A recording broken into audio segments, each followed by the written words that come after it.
I'm going to show you how to make 3 organic fertilizers that actually work better than chemicals and save you a ton of money. One of my followers wrote, I tried the chemical fertilizers and it didn't work for me. What do you suggest? Well, I suggest you try one of these 3 DIEs. The first is banana peel tea.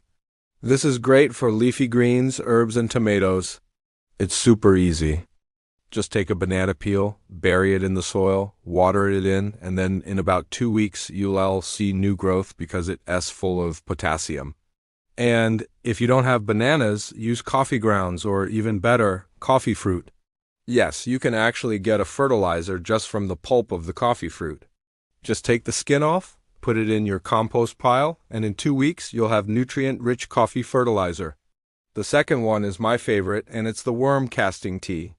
Now this is great for everything. You literally take your worm bin, fill it with worms, put it in your sink and run water over it for about 30 seconds and then dilute that water 1 to 4 and then spray it on your plants.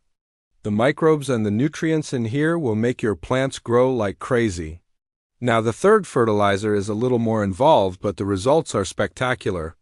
It's called bokashi, and all you need to know is that it's fermented plant juice that has 10 times the amount of nutrients than your typical chemical fertilizer, and it's super easy to make. Just take a gallon-sized Ziploc bag, fill it with your garden scraps, submerge it in water for about 3 days, and then take that water and dilute it 1 to 10 and then water your plants with it. Now, if you want to learn more about bokashi, there's a whole video on it. Now, here's the thing about these 3 fertilizers.